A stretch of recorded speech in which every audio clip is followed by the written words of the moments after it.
Well, legendary musician Wyclef Jean now running for president of Haiti, joining us now to talk about the problems in the education system, also the financial struggles, to say the least, facing that country. Thanks for being here. Appreciate it. Thank you for having me. This is literally a country in shambles, from the education system to the infrastructure after the earthquake, the poorest nation in the Western Hemisphere. How do you plan to fix Haiti? Well, the first thing is you have to understand, before the earthquake, what were the statistics? And the statistics, over 80% living on less than $1 a day. The literacy rate was it was real low. And also, 90% of the population has to pay to go to school. So how are we we talk about navigating Haiti into the 21st century. How is that going to happen unless we have a way to provide free and quality education for a population? And I think that's the number one focus. The number two focus, of course, which works with part one, is job creation.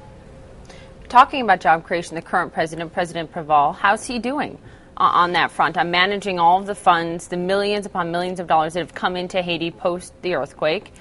How's he doing on managing the money, trying to put people to work, trying to literally rebuild houses, rebuild schools, get some sort of solid footing underneath the people of Haiti right now? I could more talk about the Prime Minister, Belle Reeve, that have been working closely with President Clinton on trying to come up with plans which are on the internet that you could look at on how they reconstruct. What's the plan for reconstructing? What's the plan for housing and starting to move people out? My opinion is that I feel that there's a lot of bureaucracy going on, and I would like to see more action being done on the ground. How can you fix that? More action on the ground. The big concern for anyone giving money to Haiti or wanting to come in and help the people of Haiti is corruption. The corruption abounds throughout Haiti. You say the way that I'm going to fix that is I am a neutral candidate. But what does that really mean? How can corruption be stopped from the root of it? Okay, well, corruption could never be stopped from the root of it. But what you do is you start by providing people with opportunities. So keep in mind, take me out of the picture and take the earthquake out of the picture. Haiti was always a place where the mass population never got nothing, and those in power just kept everything.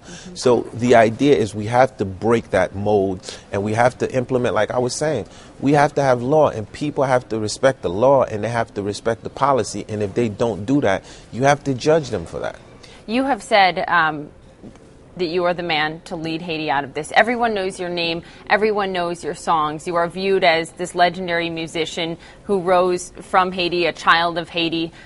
Looking at what your credentials are to lead Haiti into the next generation, hopefully improve the quality of education there, what are your credentials? Why do you think you're the man for this job? Well, because my DNA don't come from a politician background. I think we've had 200 years of basically the same thing. And where has these politicians led us? Statistically, the population still can't read, still can't write, barely no infrastructure, barely no roads, no electricity. So my idea is to come up with how do we implement what we say we're going to implement, which is policy. So policy for education, even look at agriculture. Everything coming to Haiti, the majority of it is import. And it could be grown right there. It could be grown right there. What happened to the rice mills? Everything, and this is not me talking naive, I know what happened to the rice mills, but they were destroyed. So you need a government that's going to care for the people and for the farmers and get this thing back on track.